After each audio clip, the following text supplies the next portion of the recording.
Robb Stark breathed in the cold northern air, letting it sear his lungs and awaken the subtle ache in his bruised ribs. The battle's ghost lingered on the wind, a memory of men clashing in violence, of steel scraping steel, of banners snapping and sagging in final surrender. Dawn stole across the camp, revealing blood-soaked snow and shattered tents that whispered of the night's tumult. He could still hear the lamentations of the wounded, could still feel the hush that had enveloped the survivors.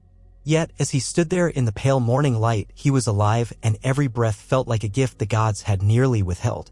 He was alive, though not by any careful plan or some remarkable stroke of luck, but by the intervention of those whose loyalty outlasted betrayal. The Red Wedding had nearly ended him, had nearly claimed his life and the future of House Stark. But in that burning moment of treachery at the Twins, key bannermen had risked all to spirit him away from the massacre. They had severed the bonds that once tied them to Walder Frey and Roose Bolton, snatched Robb from the jaws of certain death, and hid him in the labyrinth of the Riverlands. Rumors had circulated that Robb Stark was dead. He had let them circulate, nursing his wounds in secret, letting the embers of vengeance and duty burn within him until he could rise anew. The hour had come. Whatever illusions the realm of men once cherished, of petty quarrels and grand ambitions, had been banished by the bitter knowledge that death itself marched south. The others were real, White Walkers prowling the far north. Corpses walked. Winter came with a cruel finality that threatened every kingdom and every house. The once-lost king in the north, battered by betrayal, had found renewed purpose, for there was something greater than the Iron Throne at stake now. The north must unite or perish. And Robb, remembering his father's lessons, realized that the only war worth winning was the one to defend the living. When dawn's first light brushed the tops of the pines, Robb strode through the quiet encampment. The men who followed him, once outlaws, outcasts, or battered remnants of broken houses, rose from their lean-tos and simple tents to greet their king. His presence alone instilled a sense of pride and solemn duty. They had lost the comfort of illusions, they now grasped the single-minded necessity to survive. Robb's shoulders were covered by a rough-spun cloak of dark fur. The cloth beneath was old, repaired multiple times by the goodwives who traveled with the army. Behind him padded Grey Wind, or the great dire wolf that had once been Grey Wind's twin in spirit, for the savage betrayal at the Twins had changed the beast's temperament. The dire wolf walked with a decided limp from an arrow in the flank, its eyes still glowing with fierce loyalty and relentless devotion. "How many are fit to march?" Robb asked one of his captains, a lean, sharp-eyed man named Kane. Kane was once sworn to House Tully. He had served in the Riverlands and, though older now, had refused to let betrayal define his final days. Now he looked to the king he had sworn to follow until death. "A few dozen, your grace, at most. We'll need wagons for the injured. They can't ride or walk easily." Robb nodded slowly. "We'll need to keep moving. The moment we linger, we risk being set upon by Frey outriders or worse." His voice was low, carrying the weight of decisions that might keep them alive or leave them all dead. "We travel north. We must reach the neck and cross into the north. The real threat draws near." Kane took a breath. "The men heard rumors, your grace, about walking dead. About a great war in the far north. Some among us say it's not but children's stories. Others say the wildlings saw things. Are the tales true?" Robb hesitated. "Not at all. They're true. All of them. My half-brother, no, my brother John, he's faced them. The Night's Watch has witnessed them. The free folk have battled them. The dead march with the storm. If we fail to unite the North, we'll face an enemy that neither cares for loyalties nor fears mortal blades." He caught the flicker of fear in Kane's eyes, but also glimpsed steely resolve. "Then we must not fail," Kane said, nodding. "We'll follow you, my king." They prepared to break camp in silence. Men loaded battered supply carts, carefully lifting the wounded onto straw bedding. Small folk who had joined the traveling host out of desperation or a sense of loyalty huddled together, hands gripping their children's shoulders. War had made them refugees, but they still clung to hope, if only because Robb Stark symbolized the North's resilience. In them, Robb saw reflections of the weight that had once sat on his father's shoulders. Leading meant caring for them all, and the burden pressed down heavily on his heart. They set out, a ragged procession winding along the forest road. The land was bleak, though it silent except for the distant caw of crows. Winter's chill pressed in, though the full freeze had not yet arrived. They trekked toward the distant shape of Moat Cailin, that ancient fortress perched on the threshold of the north. Robb prayed that its broken towers stood unoccupied by enemies. News traveled slowly when ravens went astray, and betrayal had left so many uncertain alliances in its wake. When they finally reached the causeway through the swamps of the neck, they found it deserted. The reeds rustled in the wind, water brimming around the edges. Somewhere, hidden among the marshes, the crannogmen watched. Robb half expected an arrow to fly from the shadows. Instead, only the hush of the wilderness greeted them. The causeway was narrow and half-flooded, with slick mud that made the carts wheel dangerously side to side. Soldiers cursed under their breath, trying not to slip. A chill drizzle began to fall, further complicating their crossing. Despite the conditions, Robb felt a strange sense of relief. Each step north felt like a piece of him was returning to its rightful place, like an exile at last permitted to walk home. He remembered riding through the same causeway beside his mother, Lady Caitlin, as they marched to war. That war had ended in heartbreak, a campaign that once seemed unstoppable ground to dust by treachery. But here he stood, drawn by a purpose mightier than crowns, guided by love for the land his father had cherished. Grief spurred him on as much as duty. There was no turning back, no illusions about easy triumphs. He marched now not for vengeance alone but for salvation. They arrived at Moat Cailin to find the ruins empty of any forces. The remnants of broken stone towers and ancient walls shaped the skyline, lonely sentinels in a bleak swamp. Near the main gate, some of the men stumbled upon corpses strewn in the murky water, bodies half devoured by swamp creatures, their armor bearing Bolton flayedman sigils. Robb felt no triumph in seeing them. He only asked his men to bury the dead with what dignity they could afford, for it would not do to leave them rotting as a feast for the crows. Even the remains of traitors deserved some measure of final rest. Nightfall came swiftly, the gloom of winter pressing heavily. They lit fires along the courtyard, the flickering flames throwing dancing shadows on the ancient stones. Robb took minimal comfort in the partial roof of a half-fallen tower where he and a handful of trusted followers made camp. Outside, beyond the moats and causeways, the swamp whispered with creatures stirring in the night. Sitting near the small fire in the tower, Robb sipped ale from a cracked mug, letting the warm liquid chase away the chill in his chest. He wondered about John, the boy now a man who had once been his closest companion growing up in Winterfell. They had trained together, scuffled in the courtyard, competed in archery, and teased one another over the trivial dramas of childhood. But John had always carried a quiet sense of distance, haunted by bastardy, though it mattered little to Robb. Now John had chosen the Night's Watch, or the Night's Watch had chosen him. If the tales of White Walkers were true, then John had witnessed horrors far greater than the bloody fields of the south. The words of his father echoed, when the snows fall and the white winds blow, the lone wolf dies, but the pack survives. Here he was, returned to the threshold of Winterfell. Word had reached him of Jon's improbable ascension to Lord Commander of the Night's Watch, or so the rumors said. The thought gave him a twist of pride, but also a pang of sorrow, for had Eddard Stark lived, how different would their destinies have been? If they had not parted ways in that courtyard so many years ago, would things have gone so badly at the Twins?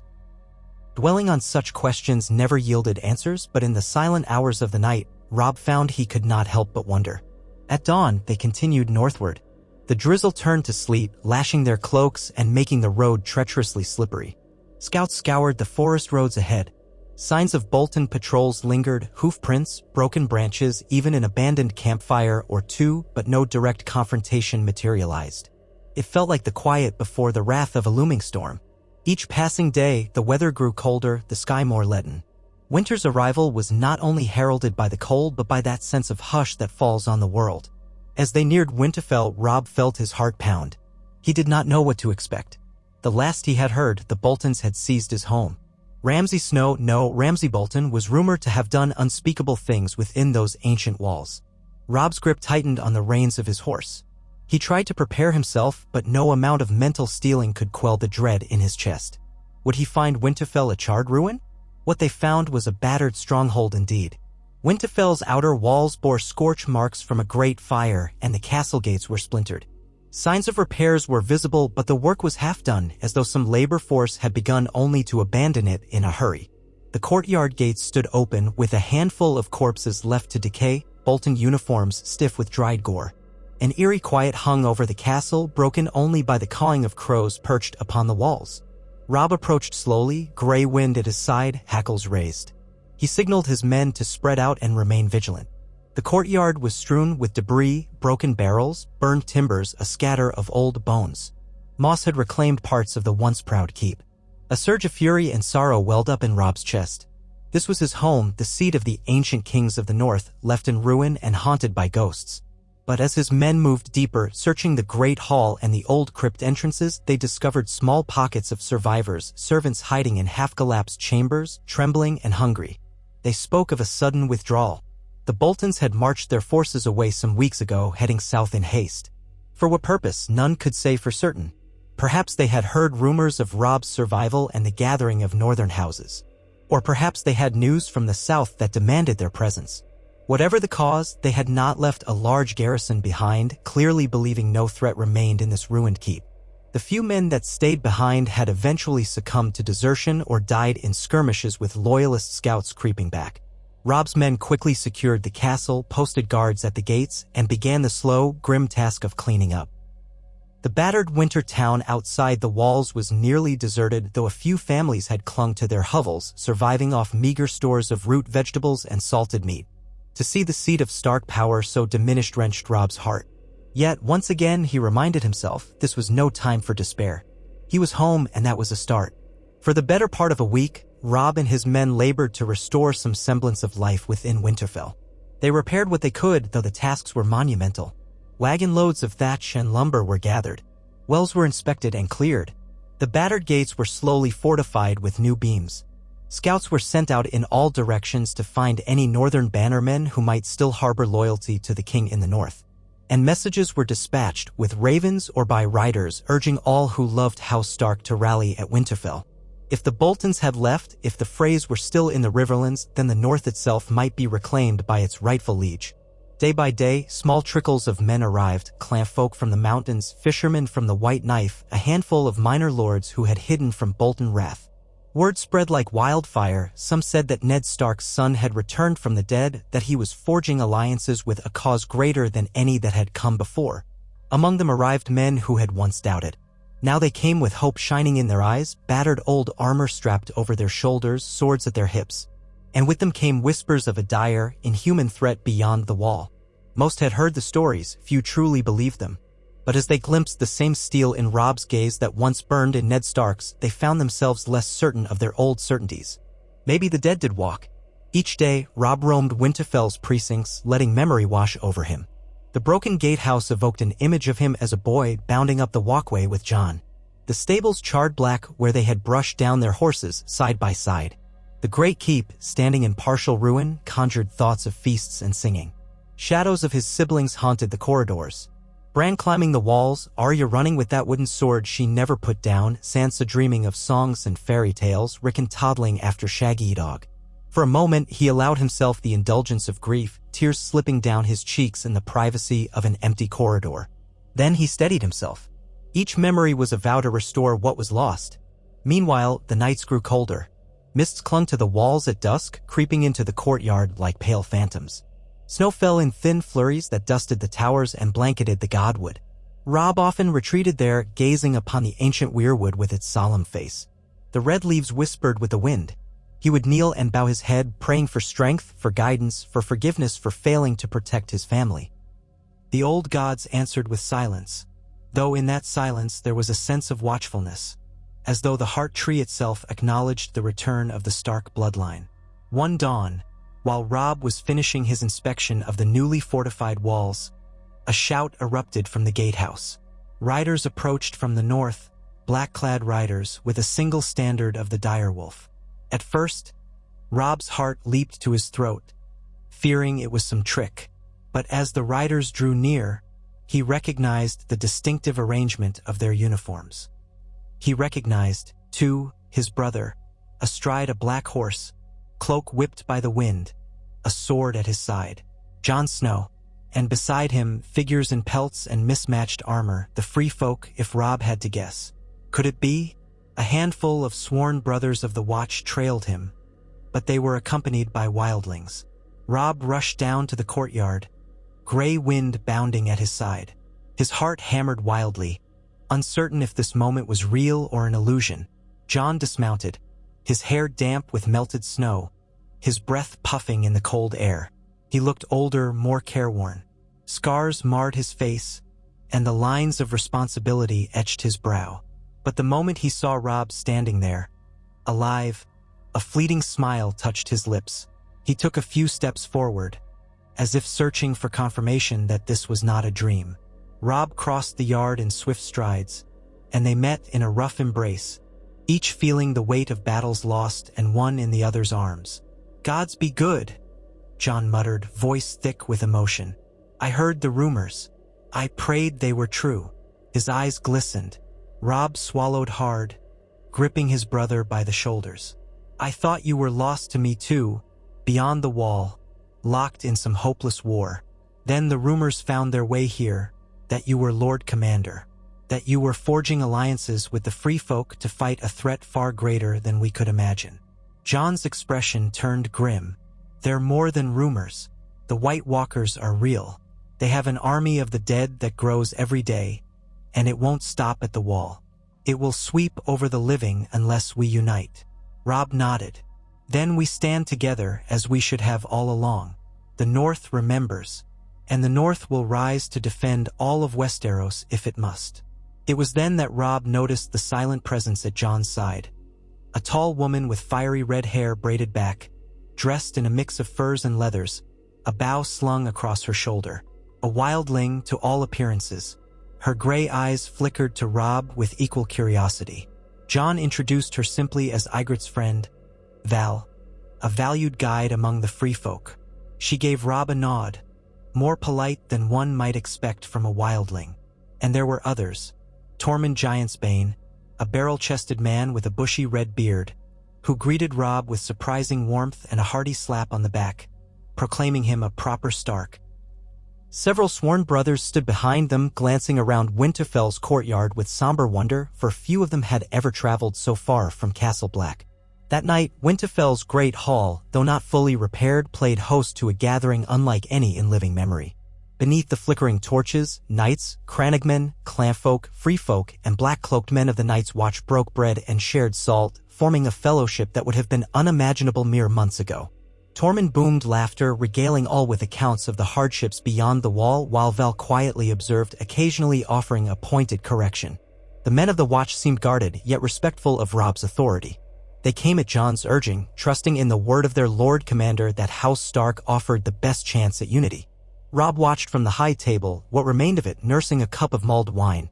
Next to him sat Jon, though to call him simply a brother no longer did justice to the transformation he had undergone. Jon's posture radiated a tempered resolve, as though he bore every burden of the realm on his back. They spoke in low tones, exchanging the stories of their separate journeys. Jon told of Harhome, of the unspeakable horrors he had seen when the Whites attacked, of his fruitless attempts to convince the Southern Lords of the oncoming threat. Robb recounted the Red Wedding, how betrayal had nearly ended him, how loyal bannermen had hidden him as he recovered from grievous wounds. Their narratives were both tragedies, and yet, here in the hush of Winterfell's hall, they found the impetus for hope. "It's going to take more than the North," Jon murmured, voice thick with fatigue. "We need the Vale, the Riverlands, the Stormlands, every corner of Westeros.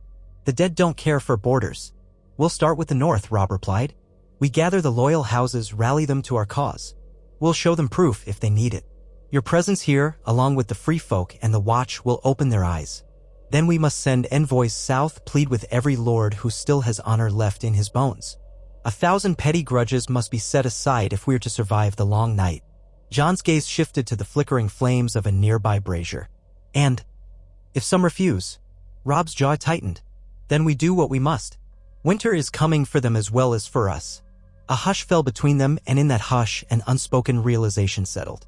The line of House Stark had endured unthinkable loss. Perhaps they were all who remained, two battered scions of Eddard Stark, beset by an ancient evil that threatened to sweep away all they knew. They had to make this count. If they failed, there would be no second chance.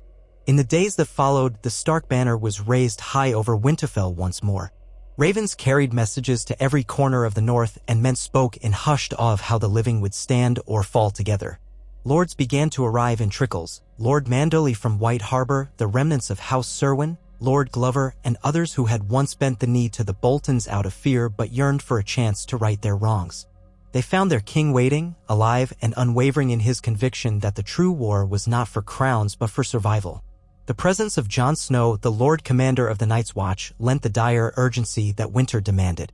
Amid these gatherings, the unstoppable rumor spread. Robb Stark was forging an alliance with wildlings to wage war against an army of ice and death. Some scoffed, deeming it a ruse or a trick. But one by one, as they looked upon the battered but resolute men of the Watch and the fierce-eyed free folk, cynicism gave way to cautious acceptance. And when lords demanded explanations, Jon would speak, describing Har home in such stark detail that many went pale, their bravado dissolving in the face of the unimaginable. While alliances were formed, resources were gathered. Smiths labored day and night forging weapons. Glovermen brought iron, Manderley ships carried supplies upriver. Carpenters repaired Winterfell's walls, ensuring the fortress was as secure as it could be. Runners were sent north, carrying messages to the Night's Watch at Castle Black to begin preparing for the southern arrival of a White Walker threat. A sense of unity, fragile but earnest, settled over the north. Amid all this frenzied activity, a single tension simmered. Though many men rallied behind Robb, some remembered how his southern ambitions had led to heartbreak, how his campaign ended in ruin at the Twins. Others stared at the wildlings in distrust. And the men of the Watch, by oath, were meant to remain neutral in the affairs of the realm, a fact that weighed upon them. Yet in the face of an otherworldly enemy, all such concerns felt smaller each day. The living did not have the luxury of old grudges. Even as the days shortened and the cold sharpened, Robb found fleeting moments of warmth in Jon's presence. They would walk the walls together at sunset, gazing out over the rolling white fields that surrounded Winterfell. The pale sky and drifting flakes of snow turned the landscape into a silent dreamscape. Their conversation returned often to family. To Sansa, Arya, Bran, Rickon. Where were they? Were they safe or lost to the winds of fate? Jon recounted what he knew. Sansa was rumored to have escaped King's Landing, though her whereabouts were uncertain. There were whispers that Arya was somewhere in the Riverlands, but no one could confirm. No news at all of Rickon. As for Bran, Jon hesitated, recalling Sam's tales of an old alley beyond the wall, but he kept those details close. There were too many uncertainties, too much heartbreak. Robb's chest clenched at the thought of them scattered to the winds while he fought for the realm's survival. Yet, the faint hope remained that one day they might stand together again in Winterfell's hall. That hope fueled him as much as anything else. Seasons turned and the first heavy snows arrived, blanketing the land in a shimmering hush. Then came news from the Night's Watch scouts along the wall. Whites had been spotted, skirmishes fought in the shadows of the forest. The White Walkers were on the move. Towns and villages in the Gift were emptied in silent horror. The free folk who had come south of the wall spoke in frightened tones of seeing entire clans vanish overnight. Suddenly, the reality of the threat was undeniable, even for the most skeptical. The north erupted with urgent preparations. Armies mustered. Bannermen took stock of their granaries and storerooms. Maesters worked tirelessly, sending ravens to rally more forces from the Vale and the Riverlands. Jon conferred with Robb on matters of strategy. Where should they make their stand? The logical approach, many reasoned, was to hold the wall itself. But the wall was massive and the Night's Watch was too few to guard every point. And if the Night King, if that was what they called their terrible foe, had the means to breach it or circumvent it, they had to prepare fallback lines. Winterfell would become a bastion of the living, a fortress behind which armies could regroup if the worst happened. As the nights grew longer, caravans of men, women, and children poured into Winterfell. It became a refuge, a place to gather forces for the battles yet to come.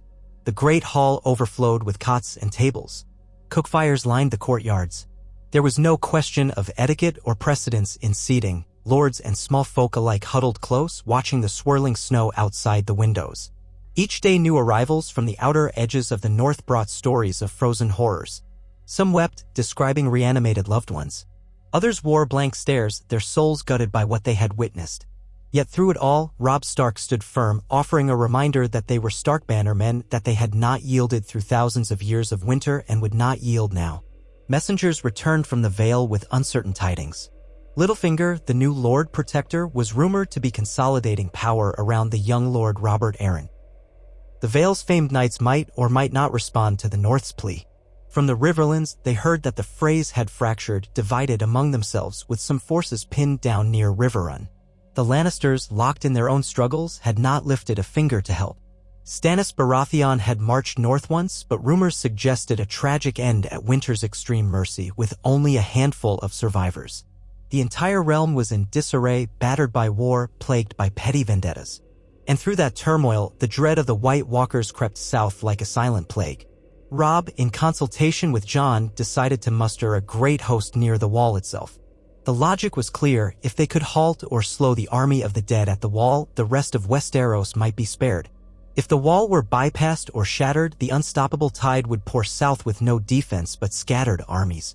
So the day came when trumpets echoed through Winterfell's courtyard and the combined armies began their march northward. thousands of warriors, knights from White Harbor, men-at-arms from Bear Island, spearmen from the mountain clans followed in the footsteps of the Night's Watch and the Free Folk. The wind howled across the empty fields, swirling snow around the columns of soldiers. Over their heads, the banners of House Stark flapped defiantly, the gray dire wolf on an ice-white field. Among the columns marched the black banners of the Watch, the red and black personal pennants of smaller lords, and even a few ragged flags from families once loyal to the Boltons but now seeking redemption. The journey was punishing. They pressed on through near blizzards, camped in the icy wilderness, and lost men to frostbite and exhaustion. The Free Folk, more accustomed to such conditions, helped guide them, sharing survival tips, hunting for game in the frozen forests, teaching them how to set up windbreaks. Tormund's laughter and Jon's stoic determination provided confidence in the gloom. Now and then, wildling scouts returned, faces pale with dread, describing glimpses of wights at the edges of sight. They moved in the shadows, an ever-present threat. There were nights when men claimed to hear the howling of unnatural winds, chilling them to the bone. At last, they reached the wall, that colossal edifice of ice rising so high it vanished into the clouded sky. Torches flickered along its heights, manned by watchmen who peered into the haunted wilderness beyond. Castle Black, Eastwatch, and the other fortresses along the wall struggled to provide shelter for so many. Tents sprawled behind the ramparts in a makeshift city. Smiths hammered away, forging dragonglass arrowheads from the caches that Samwell Tarly had discovered at Dragonstone and shipped north. Rumor spread of a small store of Valyrian steel swords among the ranks, prized weapons for those with the skill to wield them. Amid the hustle, Robb and Jon conferred with the senior officers of the Watch and the chieftains of the Free Folk. The plan was grim but straightforward. Stand vigil along the wall, and if the White Walkers attacked in force, try to hold them back. The Free Folk provided some knowledge of the icy plains beyond, but none could say precisely how the others would strike. Some spoke of silent storms, of entire armies freezing in place, of unstoppable white hordes. All they had was the knowledge that dragonglass and Valyrian steel could kill a White Walker, that fire could slow or destroy whites, and that unity was their best hope. As the cold deepened, the nights stretched interminably long. Men huddled in their tents, passing wine and fear in equal measure. Every night, scouts ventured into the dark forests beyond the wall. Sometimes they returned with near frostbitten limbs, breathless with warnings of strange blue-eyed shapes moving in the snow. Other times, they did not return at all. The watchers on the heights kept torches and signal horns at the ready, scanning the distance for signs of movement. Robb often joined them, standing in the biting wind, gazing north. He felt the ancient presence of the wall as if it were a living being, humming with centuries of old magic. But would it be enough? And then, one dusky evening, it happened. The horn sounded, a triple blast, the rarely heard call that rang out like a dire omen. White Walkers. The camp erupted with chaos, men and women scrambling for their weapons, fanning out along the designated defense lines. Robb, clad in warm furs over his armor, sprinted to the outer barricades near Castle Black. Jon was already there, ghostly in the torchlight, Longclaw drawn. Their eyes met, an unspoken vow passing between them. This was the moment they had been preparing for, the moment that would decide if the North, and indeed all of Westeros, had a future. The White Walkers came in silence, emerging from the swirling snow. Their mere presence seemed to lower the temperature further, causing frost to form on men's beards and eyebrows. Whites moved ahead in shambling masses. Dead wildlings, dead rangers, men and women with eyes of ice, hands stiffened into claws. The watchers on the walls began loosing arrows, many tipped with dragonglass, which hissed through the air and shattered the whites on impact. Flasks of burning oil fell among the undead, igniting brilliant flames in the darkness. But for every white that fell, more staggered forward, unstoppable as the tide. Robb had positioned the main host at the base of the wall, using a series of spiked barricades. The Free Folk had shown them how to create choke points. Wildling spearmen, joined by Stark soldiers and Black brothers, formed ranks. Tormund roared encouragement, brandishing a massive axe. Val loosed arrows with uncanny speed. Robb's direwolf, Grey Wind, snarled at his side. The air shuddered with war cries, the clang of steel, and the maddening moans of the undead. Robb remembered the first time he had swung a sword in earnest. He had felt fear and excitement both. But now, the fear was tempered by a sense of desperate necessity. He had to hold. House Stark had to hold. Everything depended on it. His sword bit into the rotting flesh of a wight, slicing it in two, but still its arms twitched and grasped. Others pressed in, and only the timely intervention of a flanking wildling with a torch saved Robb from a fatal claw. He fought with a calm fury, mindful of every angle, refusing to give ground. The Knights of the South, the memories of the Red Wedding, all the betrayals, none of it mattered compared to this. Here was the final stand against death itself. A few White Walkers glided among the whites, tall, gaunt figures with flesh like pale ice, eyes glowing a haunting blue. They carried frosty blades that could shatter steel. Where they passed, men fell in droves, weapons breaking under the unnatural cold. Jon confronted one with long claw, and the clash of Valyrian steel against ice rang out like thunder. Robb glimpsed the deadly dance between them, each blow lighting sparks in the twilight. Another White Walker advanced, scattering men with casual sweeps of its blade. It locked eyes on Robb, and for an instant the weight of ancient cruelty pressed upon him. But Robb Stark did not falter. He rushed forward, parrying the first strike with a shield lined in dragonglass shards that shattered upon contact, but slowed the other's blade enough for him to twist aside. He thrust upward with a Valyrian steel dagger gifted by Jon, aiming for the walker's heart. The creature moved with inhuman speed, bringing its blade around to deflect, but Robb pivoted, driving the dagger into its flank. The White Walker let out a shriek, a high, piercing sound that echoed over the roar of battle. Then it crumbled, disintegrating into shards of ice at Robb's feet. For a heartbeat, Robb just stood there, panting, stunned by the victory.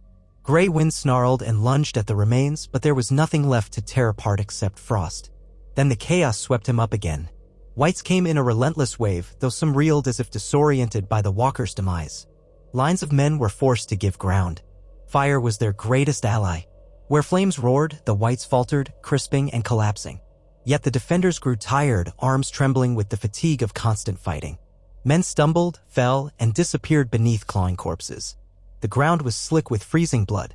Above them, along the top of the wall, watchers flung incendiaries, launched arrows, and shouted down warnings of the whites climbing the ice. Some scaled the face of the wall like spiders, ignoring the sheer drop. But each time, a flight of dragonglass arrows and flaming pitch sent them plummeting. The thunder of war shook the night. It was as if the very stars trembled at the forces unleashed below. When it seemed the onslaught would never end, the tide shifted. The White Walkers, those that remained, pulled back, their white minions retreating into the swirling dark. A hush fell, broken only by the ragged breathing of the survivors and the crackle of fires among the corpses. As the first hint of pale dawn lightened the horizon, the battle ended. The living had held the line at terrible cost. The field at the base of the wall was littered with broken bodies. Friends lay side by side with whites they had destroyed. Palls of bitter smoke drifted on the wind. Robb knelt beside a fallen soldier, pressing a hand over the man's unseeing eyes in a final farewell. He did not even know the man's name. He could only offer a silent prayer to the old gods. Around him, others did the same, gathering the wounded, offering water or final comforts. Jon, soot-streaked and panting, approached, Longclaw's blade glowing faintly in the early light. They embraced again, though exhaustion nearly dragged them both to their knees. It wasn't the Night King, Jon said, voice hoarse. This was a probing attack or an advanced force. The real threat is still out there. He shuddered. But we held. Yes, Robb agreed, scanning the carnage. We held. For now. They found Tormund, battered but standing, a wide grin plastered on his bloody face as he recounted how he had smashed half the dead with my fists.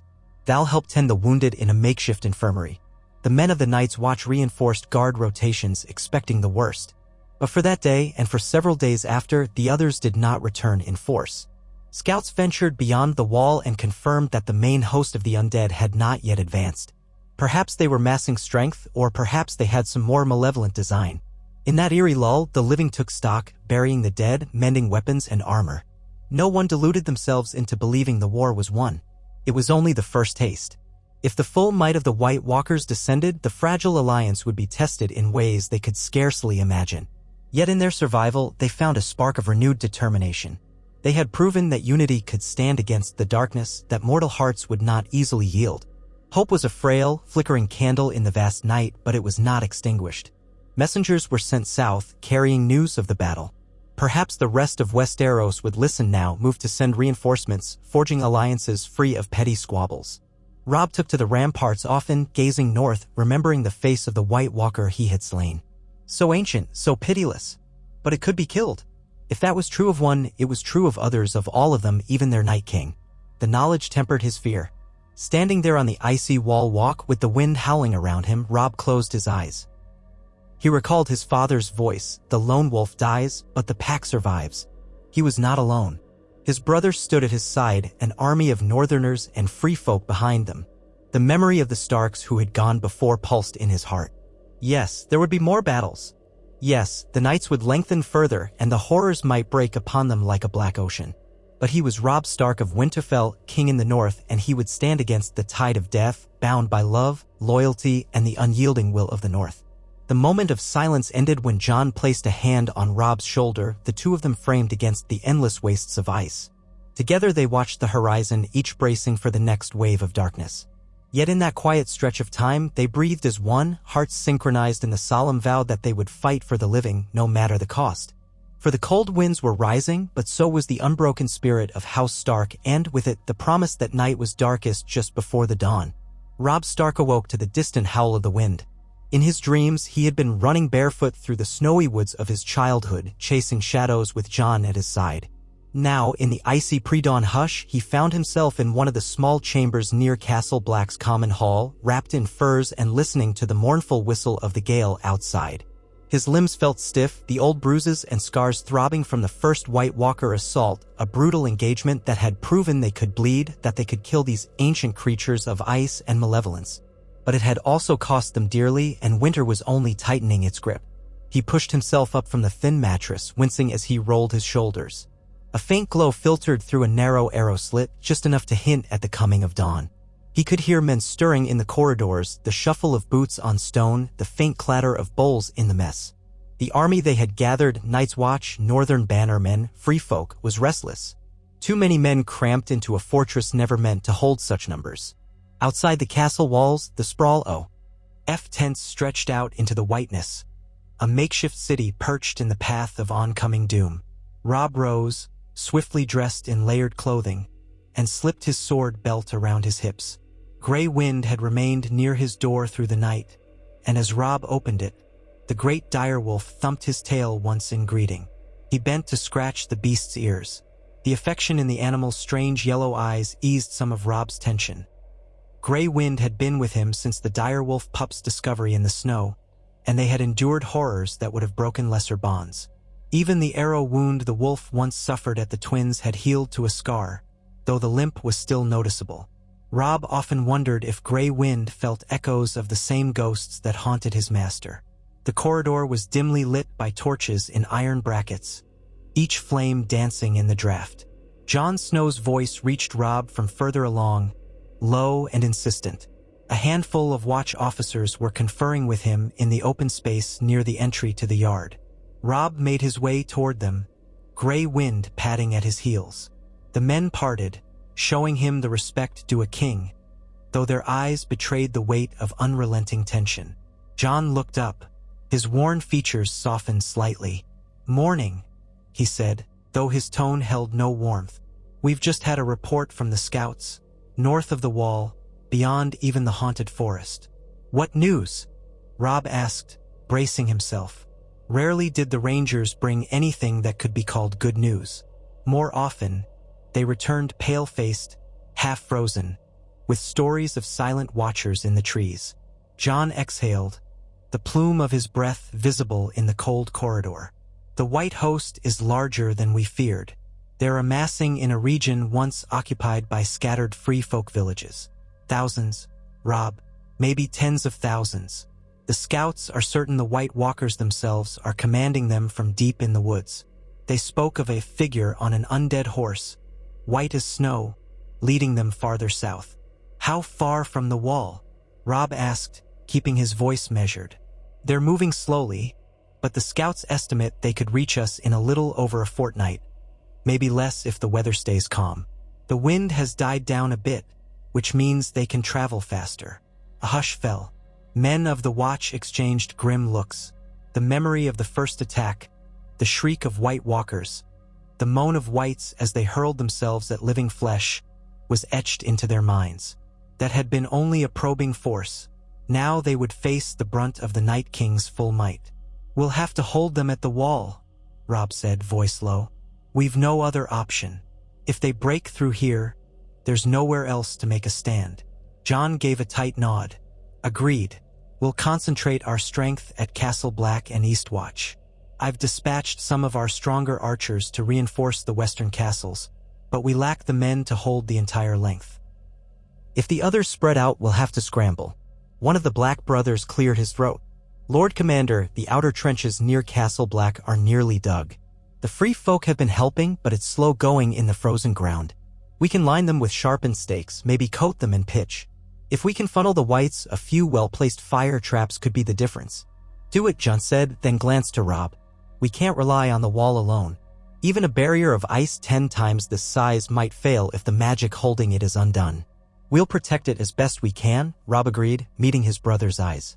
"And if the legends are true that the wall was raised by Bran the Builder with the help of the children of the forest, perhaps it still harbors enough old magic to hinder the others. We can only hope." Jon's expression flickered with something like longing or resignation. Robb recalled how their younger brother, Bran, had possessed strange gifts, dreams, visions. It was whispered that Bran's powers went beyond mortal ken, perhaps tied to the ancient Greenseers. Where he was now, or if he was still alive, remained a mystery. But it reminded Robb that they were all bound by a tapestry older than any single mortal family. They moved into the yard, stepping carefully on icy patches. Overhead, the gray sky threatened more snow.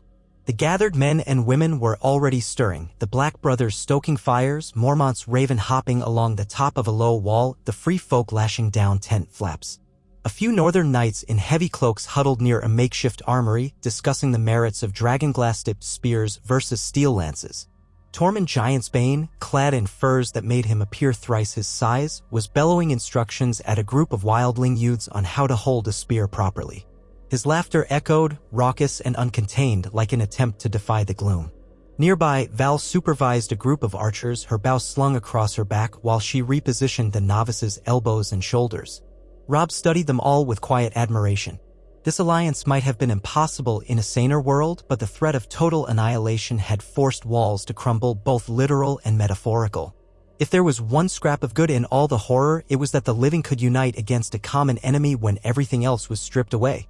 As he made to cross toward the blacksmith's enclaves, a familiar figure intercepted him. Wyman Manderley's steward, a broad man layered in heavy wool, bowed low. "Your Grace, Lord Manderley desires a word in the Eastern Tower. He's in conference with Lord Glover and some of the Mountain Clan chiefs." Robb nodded, patting Grey Wind's flank. The direwolf let out a low rumble, but followed Robb obediently through the churned snow. They passed lines of supply wagons. Barrels of salted fish from White Harbor, smoked meats from Bear Island, crates of dragonglass arrowheads courtesy of Sam Tarley's discoveries at Dragonstone. The metallic clangs from the blacksmiths rang with furious purpose, forging or reinforcing the dragonglass onto spear tips, dagger blades, arrowheads. The stench of burning coal, mixed with the raw sting of the cold air, filled Robb's senses. He found Lord Manderley, stiff-backed and massive, in a cramped chamber at the base of the Eastern Tower. The walls were rough stone, the floor strewn with rushes for warmth.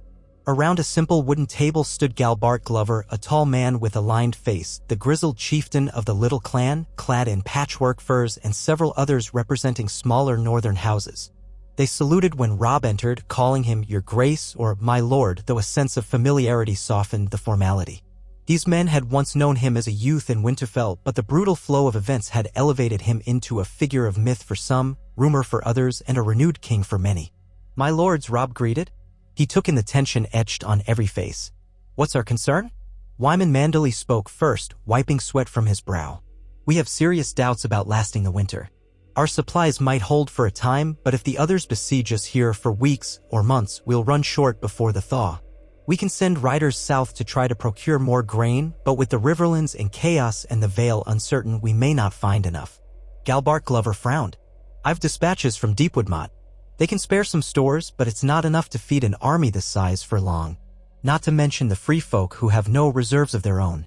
Some of their chieftains claim they can hunt or forage, but in this cold, game is scarce." The little chieftain stepped forward. "We can't simply sit on our heels. Once the enemy marches, we fight. If we wait them out, we starve." If we go beyond the wall to meet them, we risk being overwhelmed in the wilderness. There's no easy choice. Robb leaned his hands on the table, glancing at the rough map pinned there. The rough parchment depicted the region around the wall, the forests, hills, and the principal castles. We hold here. Once they appear in force, our best chance is to make them pay dearly at each attempt to breach the wall's defenses. We use the slope in front of Castle Black, force them into the trenches, burn them by the hundreds, and systematically eliminate as many as possible. We can't match their numbers white for white, but if we can strike at the White Walkers themselves, we might weaken the entire horde. Glover nodded thoughtfully. Yes. Every time one of those devils falls, the whites they've raised sometimes collapse. We saw that in the first attack. The key, Robb continued, is to coordinate. If the Night King himself comes, he might attempt something none of us expect. We must have signals prepared, flanks ready to collapse inward, horsemen behind the lines for quick strikes. And we can't forget Eastwatch. If the sea remains unfrozen, the whites might try to bypass us by ship or along the coast. We have to keep watchers in place, perhaps some of Lord Manderley's men at Eastwatch, given their familiarity with maritime tactics. Wyman Manderley gave a curt nod. It shall be done. My men have some skill in that regard. Though these are not pirates we'll be fighting, but corpses who may well walk across the ocean floor if the water's shallow enough. At that chilling thought, a grim hush settled over them. Robb looked at each face in turn. They were men who had survived war, betrayal, and heartbreak. The cost of the Red Wedding, of the Bolton occupation, of Ramsay's cruelty, it weighed heavily in their eyes. Yet they stood unbroken. The North, battered and scarred, was here, defiant in the face of an enemy older than any mortal kingdom. Robb's voice softened. We stand or fall together. I'll ask every man to give his utmost, but the reward we seek is simple: life. Keep faith with me, keep faith with each other, and with the old gods. Let us do what must be done. They murmured their agreement, the tension momentarily eased by the steady conviction in Robb's tone. He felt their loyalty like an invisible thread binding them all, and in that moment, he understood what his father had carried in his own heart. This was the true weight of leadership, not power or glory, but a relentless sense of duty to protect people who relied on you. When the meeting concluded, Robb left them to finalize supply allocations and shift rotations. He climbed an external stair that led to the top of the wall. The wind cut sharper there, almost knocking him back. At the summit, the expanse of ice stretched in both directions as far as he could see, creaking like a living thing. Guards huddled behind wooden barricades, furs pulled tight, their breath pluming in the air. One of them offered Robb a quick salute.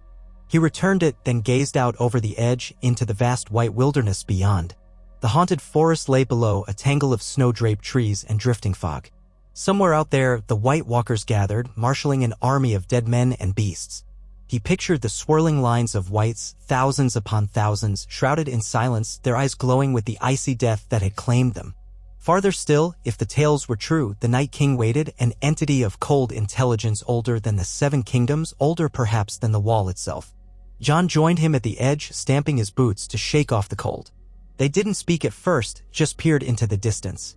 Grey Wind, not fond of heights, waited a short distance behind them, sniffing at the ice with a low whine.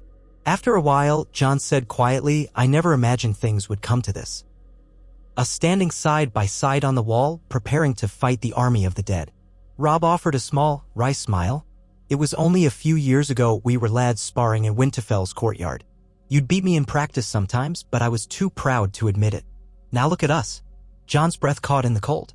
I remember how I used to envy you your name. Stark. Trueborn son of Eddard Stark. Everything seemed so certain then. But the truth is, none of us knew what the world would become. It feels a lifetime ago, Robb said softly. He shot John a sidelong look. Father would be proud of you, John. Lord Commander of the Night's Watch. Saving our entire kingdom, forging alliances. You've done more than I did when I wore a crown in the South. John shook his head, the weight of humility etched on his face. We've both done what we could. Father would be proud of you too, for returning and uniting the North after everything. Surviving the Red Wedding might be the most impossible feat of all.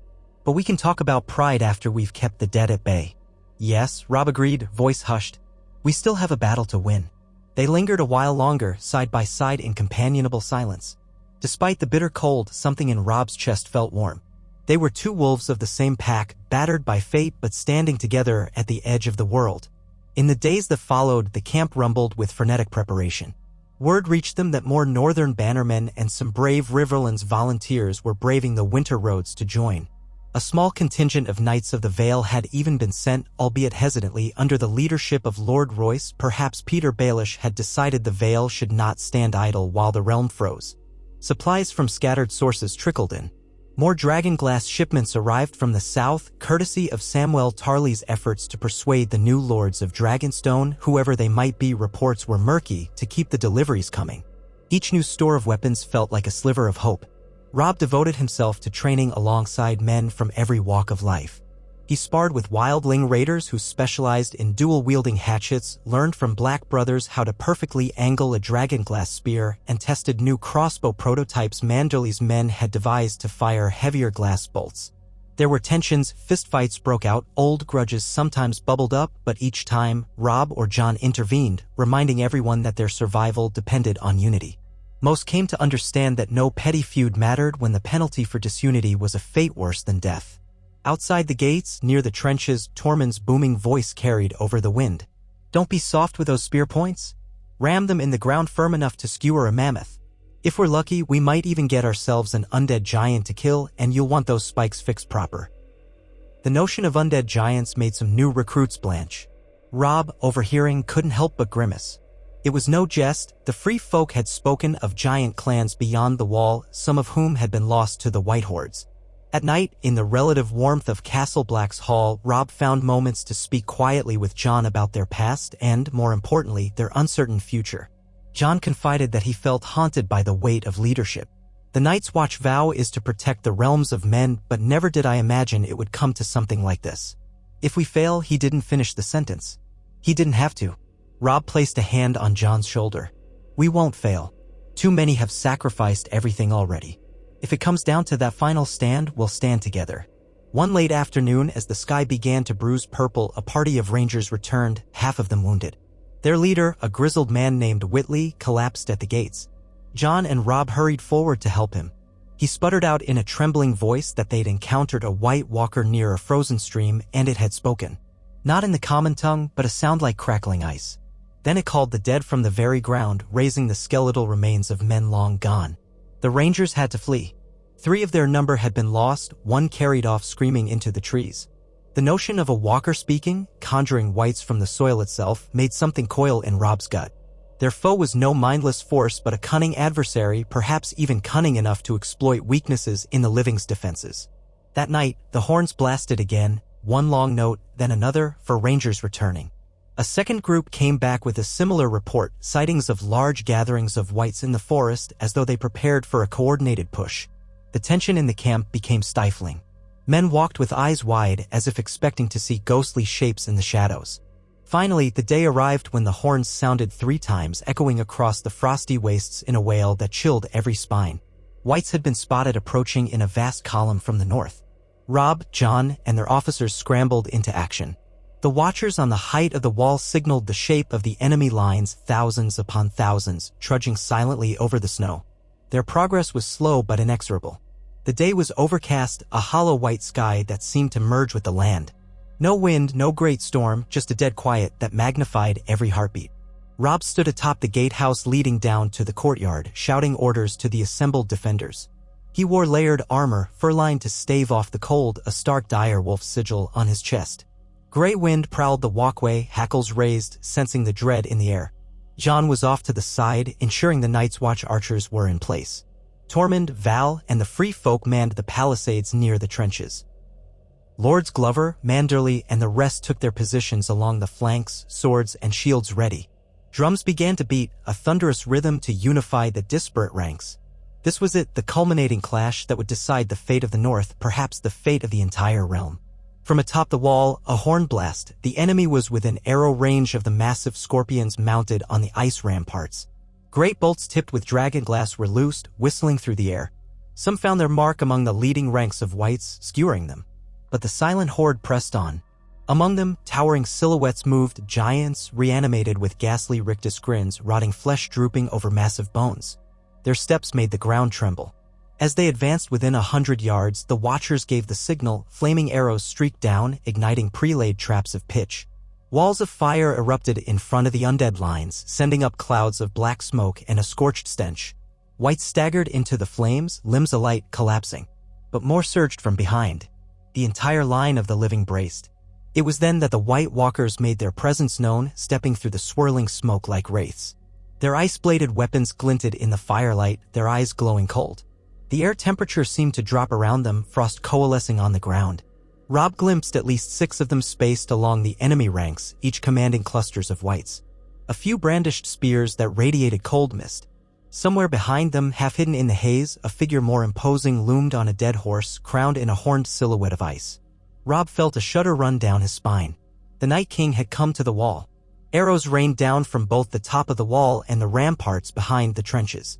Some struck whites, felling them. Others shattered on the icy armor that seemed to swirl around the White Walkers. The undead giants howled soundlessly, picking up massive clubs or uprooting dead trees to sweep the living's defenses aside.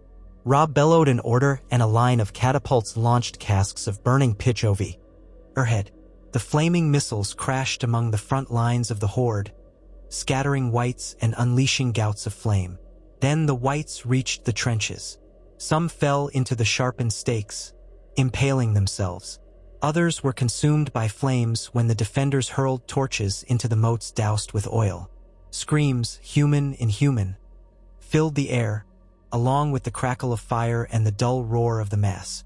But it didn't stop them. White after white pressed forward, trampling their burning kin. Undead giants let out deep, resonant groans. One swung a tree trunk like a club, flattening palisades and sending men flying. The lines wavered. "Hold!" Robb shouted, his voice raw. "Archers, fire at will. Spearmen, brace." He drew his sword, steel overlaid with dragonglass edges near the tip, and descended from the gatehouse to the front lines, gray wind leaping beside him. He refused to remain a distant commander when the men needed the presence of their king. The ring of defenders parted to let him through, and he could see how the whites clawed at the barricades, some half-burned but still moving. A hush of awe came upon some of the soldiers as they glimpsed their king in the north taking position among them. Then the chaos resumed. The first white that reached Robb had once been a man-at-arms, still wearing tatters of chainmail over blackened, frost-crusted skin. Robb's blade hewed through its torso, the dragonglass edge burning cold as it sliced undead flesh. The creature dropped, twitching. Another white sprang from the side, jaws snapping. Robb pivoted, smashing it with his shield. Gray wind lunged, ripping the undead thing's throat out, though the dire wolf recoiled from the taste of decayed flesh. Robb felt hot blood pounding in his veins, the grim fury of survival taking hold. Nearby, a White Walker advanced, its pale sword leaving a trail of frost in the air. Men scattered before it, their steel weapons shattering upon contact with that unholy blade. Robb shouted for them to stand aside. He charged in, shield raised, feeling that stabbing cold in the marrow of his bones. The walker's weapon came down in a blur, colliding with Robb's shield. The impact jarred his arm, sending cracks spiderwebbing through the metal. Yet the walker didn't break it entirely, and Robb pivoted inside the arc, driving his dragonglass-tipped sword forward. The walker dodged with eerie grace, eyes blazing. Its mouth opened in a hiss, and the sound was like winter wind across a frozen lake. They exchanged blows in a deadly dance, each strike lethal. Robb's breath came in ragged bursts, but he refused to yield. One slip meant death or worse. At last, he seized an opening when the walker raised its blade overhead. Robb lunged, burying his weapon under its arm. The cold aura flickered. The walker let out a shriek that cut through the din of battle. Its form cracked like brittle ice, and then it exploded into shards, leaving behind nothing but a swirl of faint mist. For a split second, Robb tasted triumph. Then a new wave of whites crashed into the lines, drawn by the death of their commander. He barely had time to lift his shield again before another fight was upon him. Across the battlefield, Jon Snow fought with equal ferocity. Longclaw's Valyrian steel glinted with the same lethal potential that Dragonglass held. Wherever Jon struck a White Walker, that creature shattered. He commanded a cadre of Black Brothers, urging them to focus their arrows on the whites near the walkers to break the horde's coherence. Tormund's roars cut through the tumult. Val's archers, standing behind the front lines, loosed arrows with unnerving accuracy. Flaming projectiles arced overhead, lodging in the chests of whites or igniting patches of oil-slick ground. But the undead just kept coming. The front rows fell, and the ones behind climbed over them. The reanimated giants pushed forward, smashing barriers. One, half-scorched, barreled toward the gate. Horns sounded the alarm. Men ran to intercept it. Arrows peppered its torso, but it did not slow. With a mighty swing, it bashed down a segment of the wooden palisade, opening a breach. Whites poured through, tangling with defenders. Robb saw the crisis unfolding and directed a small reserve group of mounted warriors to charge the breach from the flank. The horses, trained not to balk at the stench of death, thundered forward, hoofs pulverizing whites. Lances tipped with dragonglass slammed into undead flesh. For a moment, the tide of whites at the breach abated. The giant, pinned by a barrage of dragonglass arrows, collapsed with a deafening crash. Yet still the horde pressed on. The Night King hovered near the rear, imposing and silent, astride his dead horse. Robb's eyes flicked toward that figure whenever the press of battle allowed. If they could kill the Night King, rumor said, perhaps it would break the entire army. But he was guarded by other White Walkers, and a sea of whites stood between them. Already exhausted, Robb could see no swift path to that monstrous being. The fight ground on into an endless cycle of carnage.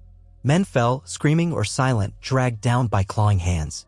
Some rose again as whites almost immediately, the White Walkers' magic reanimating them with cruel swiftness.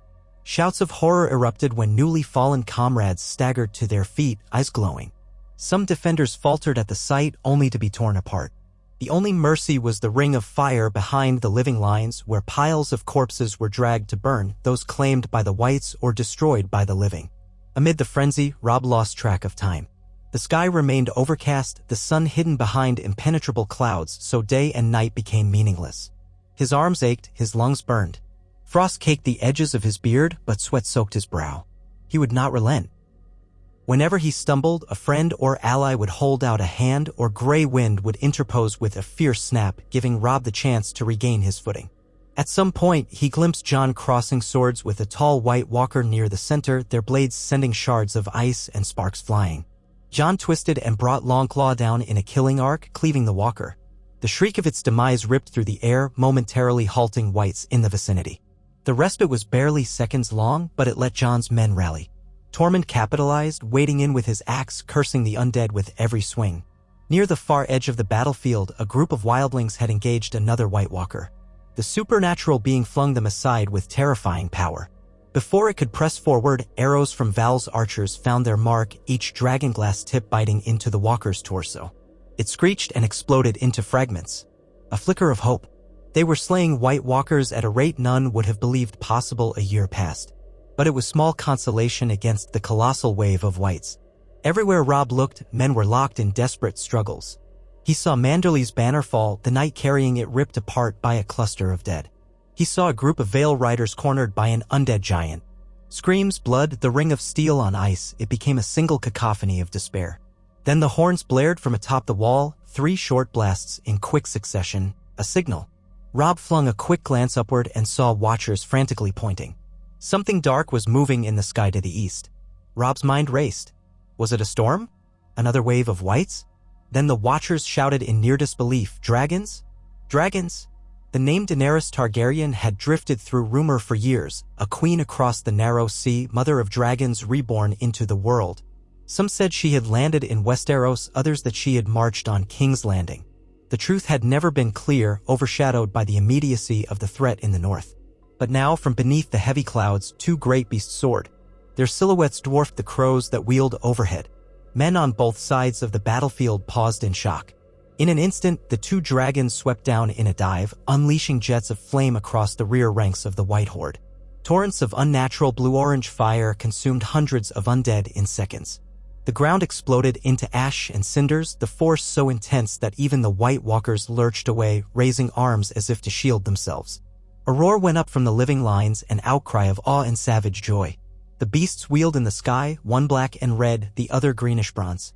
Neither wore any trappings that Robb could see from his vantage. If Daenerys herself rode one, it was not apparent in the swirl of smoke and embers. But the effect was immediate. Columns of whites were incinerated where they stood. The monstrous flame cut deep into the mass, forcing many of the undead to scatter. Those that tried to flee the searing blaze were met by the living defenders in renewed assaults. Robb seized the moment, rallying the men near him. "Push forward. Drive them back." He gestured with his sword, and a chorus of voices rose from Stark bannermen, Night's Watch, and free folk alike. Jon spotted the dragons too, a stunned light in his eyes. Yet he wasted no time signaling his lines to press the advantage. The whites near the breach reeled, and the living, with furious determination, scythed through them. All across the field, the precarious balance shifted in favor of the living, at least for the moment. The dragons swooped in repeated passes, scorching great swaths of the undead. Robb's attention snapped to the Night King. Far behind the lines, the tall figure on the undead horse raised an arm. A chill wind seemed to blow from him, stirring an unearthly mist. Suddenly, spears of ice materialized at the White Walker's hands. In horrifying unison, they hurled these spears at the dragons overhead. One soared dangerously close to the black dragon, but the beast swerved with surprising agility. Another spear missed by yards. The third, however, found its target. The bronze-green dragon roared in pain as the ice spear tore across its flank, sending it into a wild spiral. It spewed flame in a desperate arc before crashing into the far side of the battlefield, smashing whites and men alike. A thunderous impact shook the ground. Gasps and cries erupted. The black dragon roared in retaliation, releasing a jet of flame that forced the White Walkers to scatter. But as it wheeled around to protect its fallen sibling, more ice spears flew. The dragon ascended higher, out of immediate range, letting out a furious roar that echoed over the wall. Still, the damage was done. The wounded dragon writhed amid the carnage, flapping one great wing as it spewed greenish flame at any whites that drew close. Robb's heart clenched. He knew little of dragons, but any mortal or beast brought down behind enemy lines stood in peril. The Night King himself began to advance, flanked by White Walkers. For a heartbeat, Robb feared the creature would kill or reanimate the dragon, if such a thing were possible. But the living had their own impetus. The partial destruction of the White Horde allowed Robb and Jon's forces to form a wedge, pushing deeper. Flames still roiled across the field from catapulted pitch and the black dragon's strafing runs. With a great shout, Tormund hacked down a white giant's legs, sending it toppling. Jon and a group of Watch Rangers stormed forward, cutting through the undead until they were face to face with another cluster of White Walkers. Robb saw his chance. He signaled the nearest mounted knights to follow and spurred his own horse forward from the gate area, gray wind loping beside him. They galloped into the breach, trampling whites who had reformed into ragged lines. The ring of steel was deafening, but the path opened for a moment, revealing the Night King just beyond, drifting through the chaos like a grim specter. Robb's heart thundered.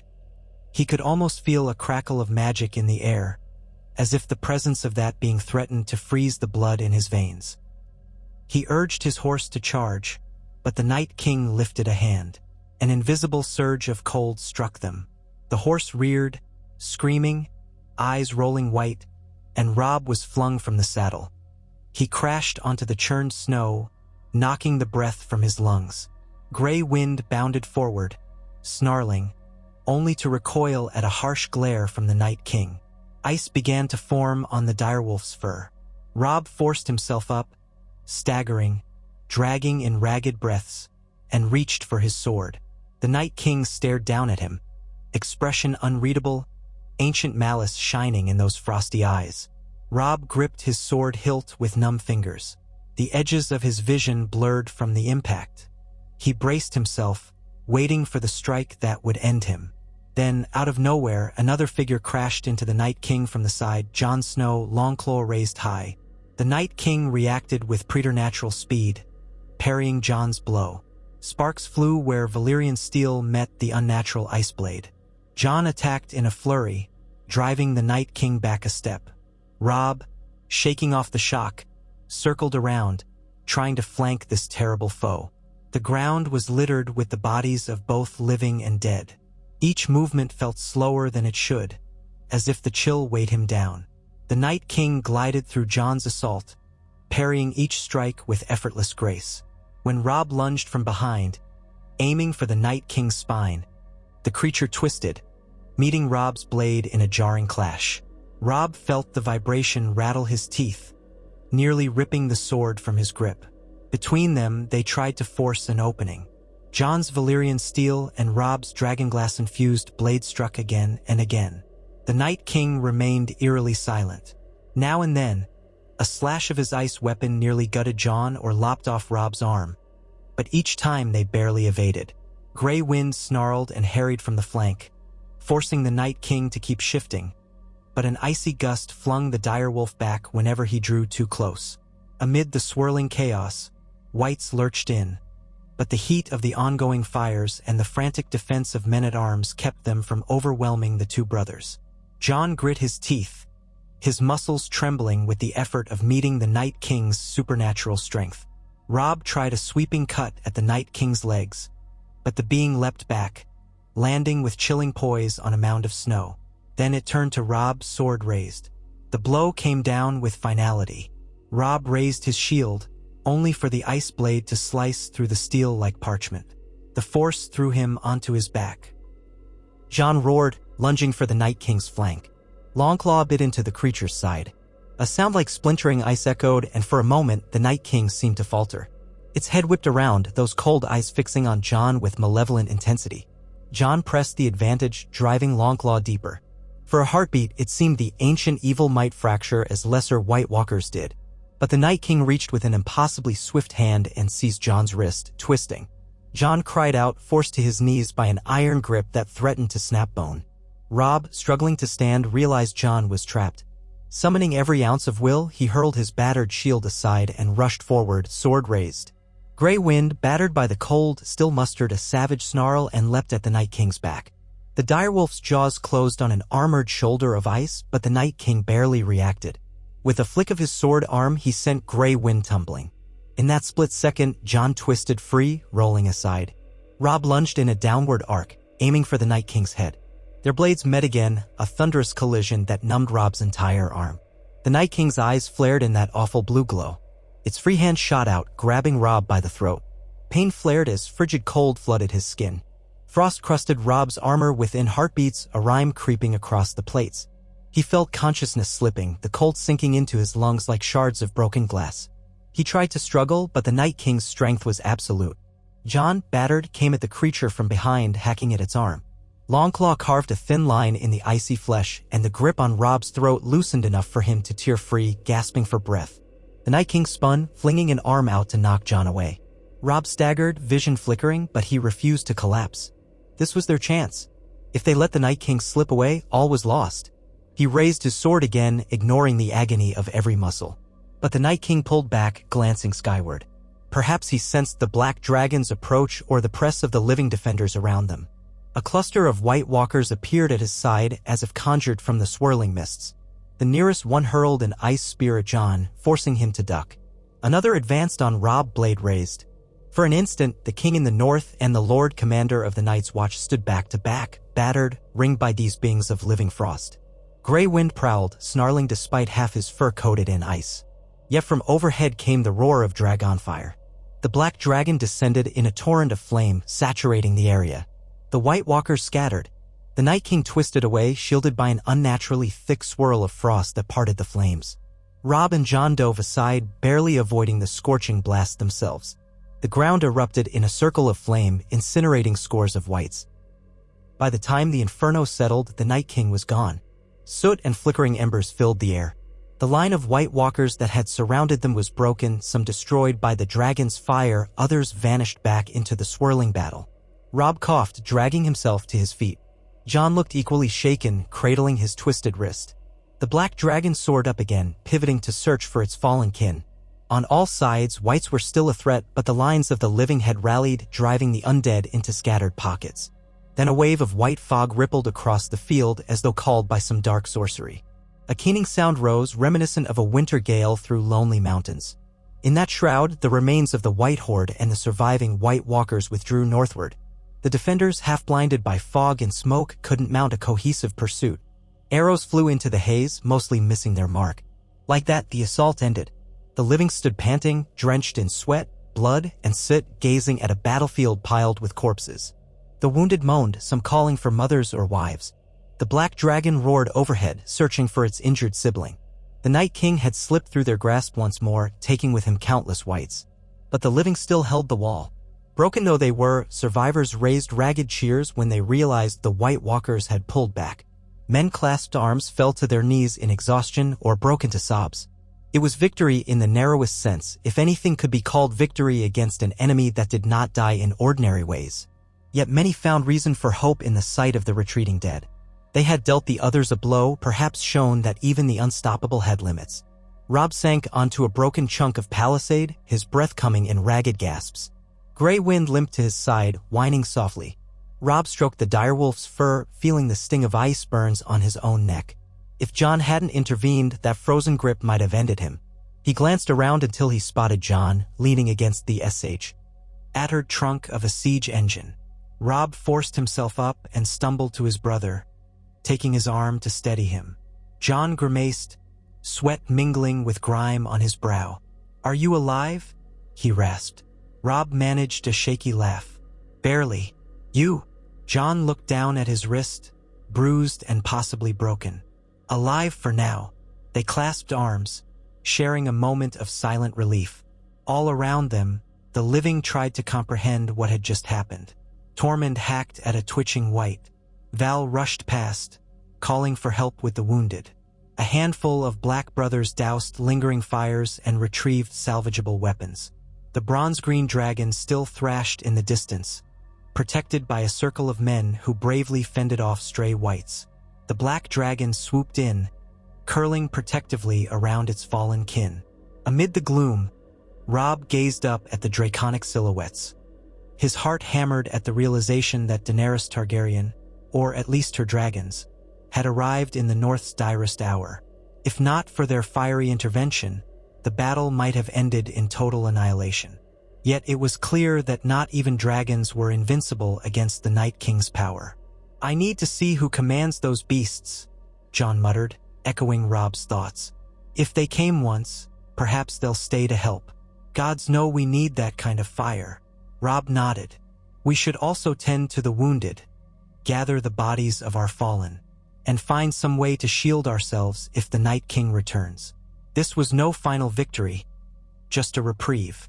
John exhaled shakily. "I know." He forced himself upright, ignoring the pain. "But at least we're still breathing."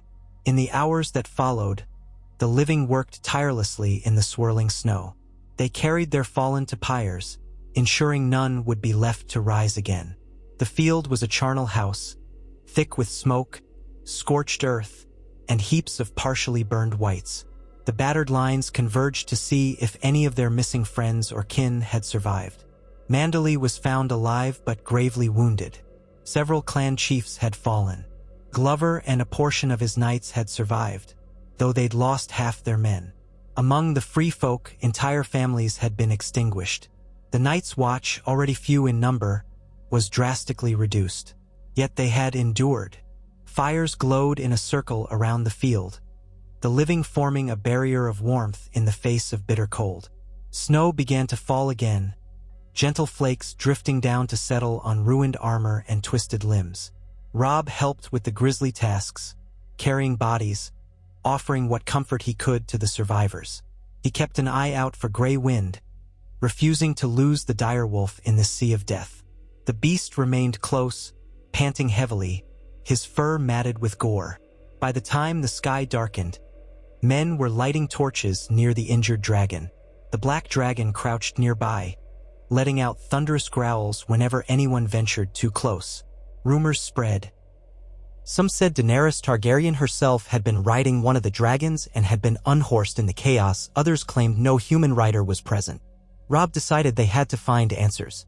If there was any chance the Targaryen queen or her retinue were out there, wounded, they must be located. Not only was it the right thing to do, but forging an alliance with the Mother of Dragons, if indeed that was who had come, might be the key to surviving the next onslaught.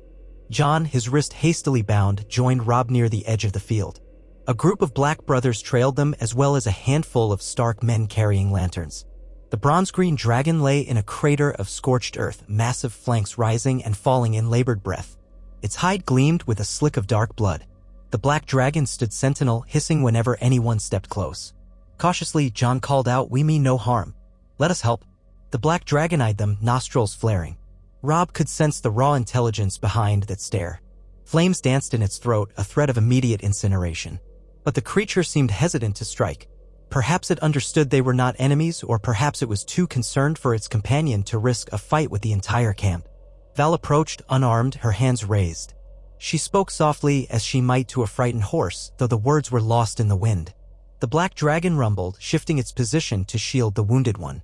Yet it did not unleash fire. That alone was a tentative sign of trust. Over the next hours, a precarious dance ensued. The living set up torches in a broad ring around the dragons, clearing away white corpses. They brought heated water, blankets, and what meager supplies they had that might soothe a gargantuan creature's wounds. Eventually, in the flickering light, some discovered a battered saddle of strange design strapped to the green dragon's back. Empty. Torn harnesses fluttered, half-burned. It suggested that yes, a rider had been present and potentially thrown off during the spear strike or the crash. Anxiously, search parties fanned out, scanning the battlefield for any sign of a fallen rider. Darkness descended, making the search all the more harrowing. More horns sounded whenever a stray wight was discovered, and men hurried to dispatch it.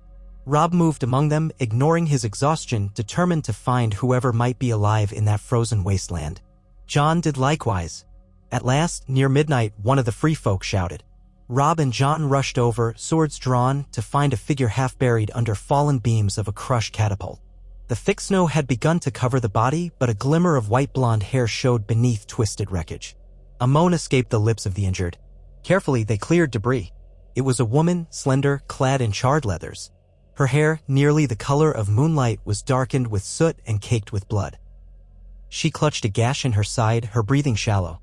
Despite the grime, the regal cast of her features was unmistakable. This, Robb realized with a jolt, had to be Daenerys Targaryen. She stirred as they lifted the beams away, her eyes fluttering open to reveal an unusual shade of violet. Robb knelt beside her, gently pressing a hand to her shoulder. "You're safe now. We're here to help." Daenerys's gaze fixed on him with confusion, perhaps not recognizing the battered man in furs. She tried to speak, but only a rough whisper emerged. John bent close, hearing fragments of a question about her dragons, about the army of the dead. Then her gaze slid shut and she fell into unconsciousness. Swiftly, they carried her to Castle Black's infirmary, clearing space among the wounded. The black and bronze-green dragons, sensing their rider's removal, bellowed in distress. But they did not attack. After some tense moments, the black dragon lifted off and circled overhead as if torn between following its rider and protecting the injured sibling. Ultimately, it roared a final challenge into the sky and soared off into the darkness, vanishing beyond the wall. The green dragon, too wounded to fly, remained, letting out occasional wails. Men stood watch, uncertain how to offer more help to such a colossal creature. Meanwhile, the healers at Castle Black did their best for Daenerys Targaryen, though they had little experience treating dragon riders. Robb and John oversaw her care, ensuring she received the last of their precious medicinal supplies. Though their situation was dire, saving the Mother of Dragons could prove crucial not just for moral reasons but for the fate of their alliance. Around dawn, an exhausted Robb found John slumped against a wall in the corridor outside the infirmary, cradling his wrist. The howling wind outside signaled another oncoming storm. Robb sank down beside him, closing his eyes for a moment. "Any improvement?" he asked softly. "She's alive," John said. Her breathing steadied. "The maester thinks she'll live if the wound doesn't fester." But it was deep. Robb exhaled, not sure whether to laugh or weep. A Targaryen queen in Castle Black. Dragons on our battlefield. And the Night King nearly killed us both. John looked at him gravely. "We've only just survived. The dead will come again, Robb. And next time, they'll be prepared for Dragon Fire." Robb nodded, images of the Night King's icy gaze burned into his memory. "We need to consolidate what we have, gather more allies if we can, and pray Daenerys' dragons can heal and fight with us. Because without them..." He left the sentence hanging. They both knew the alternative. The living had inflicted a wound on the White Walker forces, but in turn, the others had devastated the defenders' ranks. Many good men and women lay dead or walked again under the White Walker's thrall. Winter's fury was nowhere near finished, and the real war had barely begun. Yet for the moment, the wall still stood, and so did the king in the north and the Lord Commander of the Night's Watch. Robb let his head rest against the stone, feeling John's presence at his side. Through heartbreak and betrayal, through legends and nightmares coming to life, they remained. Two Starks trying to save the realm from a doom that transcended any crown. He reached out and clapped John's uninjured shoulder. "Father always said we must do our duty. And we will. Come dawn or the darkest night, we hold the line." John closed his eyes, nodding once. "We hold the line," he echoed, voice hushed. Outside, the wind rose to a wail as if the land itself grieved for the dead. Yet in that corridor, battered and weary, the brothers found something like resolve. There was no turning back, no surrender. House Stark still stood as unyielding as the ancient god would in winter. And with Daenerys Targaryen seemingly entering the fray at their side, the living might have a chance yet to chase the darkness back into the realms of myth. In the days that followed, the North learned that winter was more than a season, it was a crucible. Snow fell ceaselessly, burying the fields in drifts taller than a man. The battered remains of the Allied host dug in around the wall, fortifying ramparts, stockpiling what meager supplies remained. Despite the horrors of the last battle, a tenuous optimism took hold. They had survived the Night King once. They could do it again. Daenerys's green dragon, eventually named Regal by those who overheard her fevered murmurs, healed slowly, its wing pinned and bandaged as best as a group of maesters, blacksmiths, and wildling hunters could manage. It was no easy task. None in living memory had tended to a dragon's wounds. The beast alternated between bouts of restless snarling and long stretches of exhausted sleep, prowling a cleared section of the courtyard. In the distance, now and then, people swore they saw the other dragon, Drogon, black as midnight, circling near the horizon, reluctant to leave its sibling entirely. But it never ventured too close, as though uncertain of these strange men who claimed to protect its wounded counterpart. Daenerys herself lingered between wakefulness and delirium, the shock of her injuries and the unfamiliar cold taking a grave toll. Maester Orville, an elderly man who'd once served at Eastwatch, did what he could, applying poultices to the slash on her side, mixing potions for the fever. Robb and Jon took turns checking on her, hoping for a moment of lucidity in which they might discuss the alliance they desperately needed. When at last she opened her eyes fully on a frigid afternoon, she found Jon seated by her bedside, drifting in and out of an exhausted doze. She stirred, grimacing with pain. Jon blinked awake, quickly leaning in to offer water. A brazier glowed in the corner of the room, doing little to chase the chill from the stone walls. She drank, coughed, then spoke in a hoarse whisper. "Where?" "Castle Black," Jon said gently. "You crashed on the battlefield. Your dragons saved us from the army of the dead." Her gaze flicked around, trying to orient herself.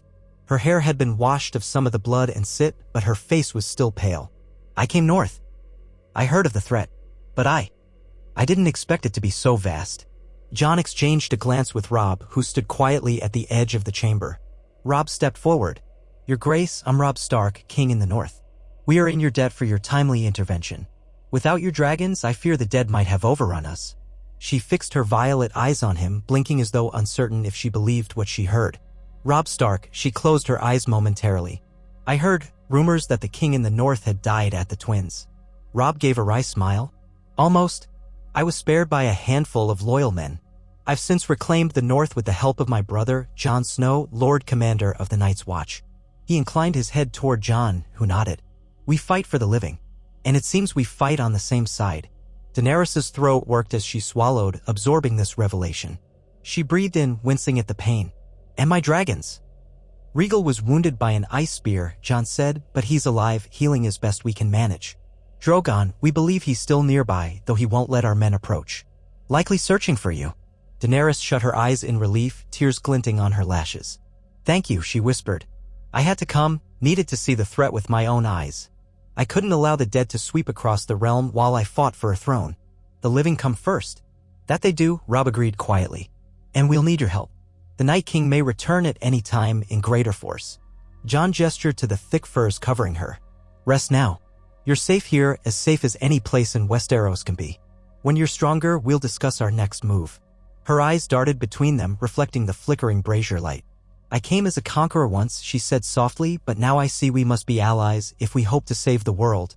Dragons, Starks, Targaryens, free folk, knights, it no longer matters who sits the Iron Throne if we all freeze to death." Robb's jaw tightened. In her words, he heard echoes of Ned Stark's unwavering sense of duty. "We're in agreement, Your Grace." They let her rest, carefully appointing guards near her chamber in case any assassins or undead infiltrators lurked. Though truly, the greatest threat came from the winter beyond the wall, and none in Castle Black would harm the woman who had saved them from utter rout. Even those who had once balked at rumors of a foreign queen with dragons found themselves quietly grateful. In the weeks that followed, an uneasy lull settled. The dead did not mount another large-scale attack, perhaps rebuilding their forces deeper in the haunted forest. Scouting missions confirmed white sightings, but the White Walkers seemed to have retreated. The battered defenders used this time to fortify and regroup. Winter's unrelenting fury turned the roads to treacherous white paths, isolating them from most of Westeros. Ravens were sent, though there was no guarantee they would reach their destinations. Meanwhile, Daenerys regained her strength. She insisted on visiting Regal in the courtyard, leaning on Jon's arm while Robb and a cadre of guards watched warily. The injured dragon let out a low croon upon seeing her, then pressed its massive head gently into her small frame. A hush fell among the watchers, many overwhelmed by the spectacle of a dragon's affection. Daenerys murmured soothing words, stroking the beast's scaled snout. Whatever tension had lingered between the Northerners and the Targaryen presence eased at that sight. They were, indeed, on the same side. A council was convened in Castle Black's largest chamber, a place that had once served as a gathering hall for the Night's Watch. Now it hosted an assembly of Stark bannermen, wildling chieftains, Black brothers, and Daenerys Targaryen's small retinue, those who had accompanied her north and survived. Ser Jorah Mormont, injured but upright, stood behind his queen with quiet resolve. Missandei of Noth tended Daenerys's bandaged side, offering counsel and translation if needed. Grey Worm was nowhere to be found. Apparently Daenerys had sent the bulk of her Unsullied to secure regions further south, uncertain of how many she could bring to the far north without risking supply lines. Even so, a handful of them had survived the crash and now stood at the edges of the hall, silent and watchful. Daenerys, pale but composed, spoke first. "The Night King's threat is clear. You have faced him more than once, and my dragons have fought their first battle against him. We cannot rely on chance or the hope he'll stay away. We must finish what we started." Jon glanced at Robb, then nodded to her. "We need to strike at the heart. If we can lure him into another confrontation, perhaps there's a chance to kill him. The question is how. His power over the dead is unlike anything we've ever seen." Daenerys's eyes flicked around the room, taking in the various northern lords and wildling leaders. "In Essos, I saw unimaginable wonders, warlocks, shadowbinders, but never anything like this. We have dragonglass, and you have swords of Valyrian steel, but if the Night King stands against Dragonfire, how do we stop him?" Tormund cleared his throat. "When men fought the Night King in the old days, it was said the children of the forest had magic that helped end the long night. We free folk have heard those stories since we were babies. But the children are gone, or so we thought." Silence stretched. Men exchanged uneasy glances. Samwell Tarly, who had been conferring with the maesters, stepped forward. "Pardon, your graces," he said, addressing both Daenerys and Robb and nodding to Jon. "I studied the old tomes before leaving the Citadel. There are legends, references to runes and wards that once laced the wall, partly the children's magic. If those wards are failing, perhaps we need to restore them somehow. But we have no living Greedseer among us, nor a child of the forest unless—" He trailed off, meeting Jon's gaze. Jon shifted uneasily. He knew of Bran's mysterious journey beyond the wall, had glimpsed hints that their younger brother might have powers akin to a Greenseer. But Bran's whereabouts remained unknown. Robb, picking up on the unspoken meaning, said quietly if Bran were alive and had found these children, he might hold a piece of the puzzle. But that's guesswork. We have no word, no sign. Daenerys listened with a furrowed brow. Then we must work with what we do know. The Night King can be harmed by dragonglass, Valyrian steel, and possibly dragonfire, though to what extent is uncertain. If we can isolate him, strike together, my dragons, your armies, perhaps that will be enough. Robb spread his hands over the table where a rough map of the area around the wall was laid out. A direct attack into the far north is risky. The White Walkers have the advantage there. But if the Night King comes south again, we can choose the battleground. The question is, can we provoke him into attacking where we want? Jon frowned, resting his uninjured hand on the table's edge. We might send out a large enough force as bait, or create a target he cannot resist, like the dragons themselves. A hush settled, the weight of the suggestion sinking in. Ser Jorah Mormont spoke. "Your Grace, as your advisor, I cannot recommend risking your life so openly. But we all see the need to draw the Night King into a decisive confrontation. If you ride Drogon or Regal, once he's healed, beyond the wall, you'll be in extreme danger." Daenerys's chin lifted. "I was never one to hide behind walls while off. Heirs fought my battles." She let the words hang in the frosty air. Then she turned to Robb and Jon. If your plan is to meet the Night King on ground of our choosing, I will fight. But we must ensure the living's best chance of victory. That means we coordinate every force, your Northmen, the Night's Watch, the Free Folk, the Dragons, the Vale Knights if they'll come, anyone else who'll heed our call. Robb inhaled slowly, feeling the burden of decision. Then we must gather our strength. The last battle cost us dearly. If the next is indeed the final confrontation, we'll need the entire realm. He glanced at Daenerys. Do you still have allies in the south? Her face hardened. I had alliances forming, but the war for the Iron Throne complicated matters. Cersei Lannister once promised troops, but her word proved empty. House Tyrell was destroyed by the Lannisters and Dorne is in disarray. The Stormlands uncertain. My Unsullied and what remains of my Dothraki are scattered, holding positions on the mainland, but it's nigh impossible to bring them north with winter choking the roads. We might attempt to send ravens, but whether any southern lord responds in time. A sharp knock on the chamber door interrupted. A black brother stepped in, clearing his throat. Lord Commander, there's a rider at the main gate from the Vale. Says he bears tidings from Lord Peter Baelish. Jon's jaw tightened. Robb exchanged glances with Daenerys. Baelish's reputation was that of a cunning schemer, not a man of open-handed generosity. Yet they needed every sword they could find. Show him in, Jon said. Moments later, a slender man in a thick fur cloak was ushered inside, shivering from the cold. He bowed stiffly to the gathering.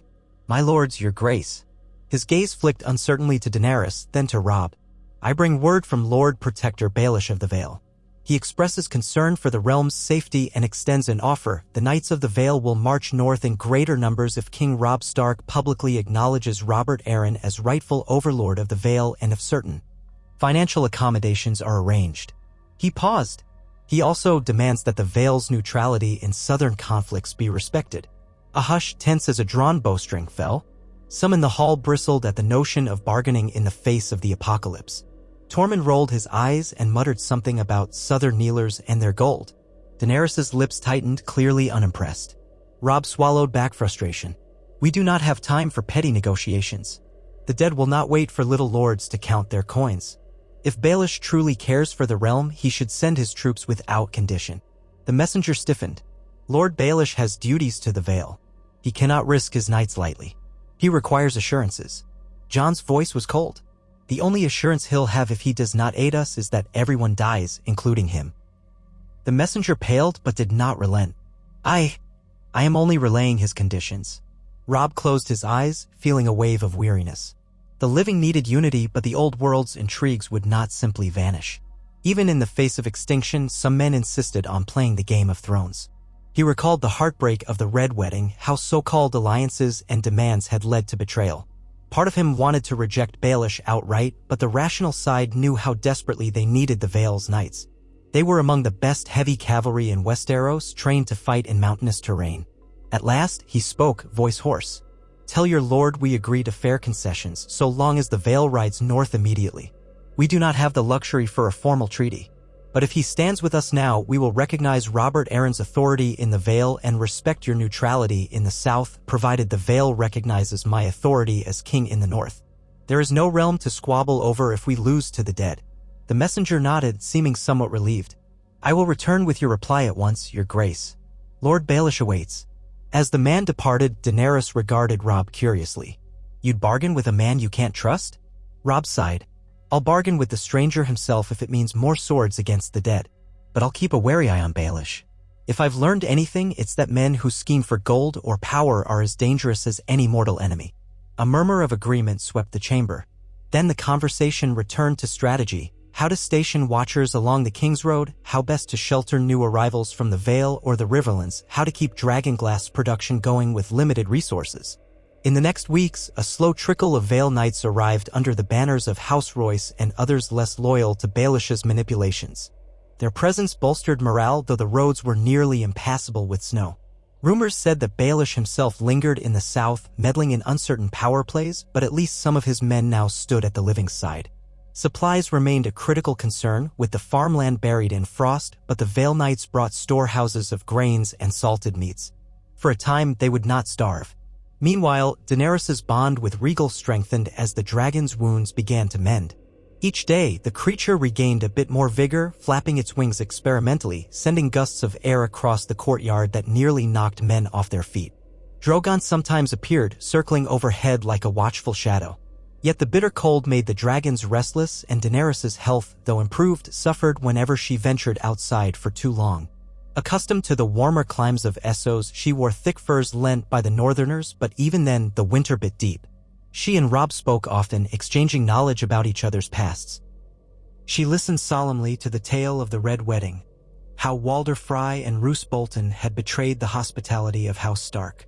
Robb heard of her life in exile, her trials in Slaver's Bay, her determination to break the wheel of tyranny. Jon stood with them, bridging the gap, for he understood both the North's harsh realities and the moral passion of Daenerys' cause. Little by little, trust formed, though both Starks and Targaryens carried the weight of their families' histories.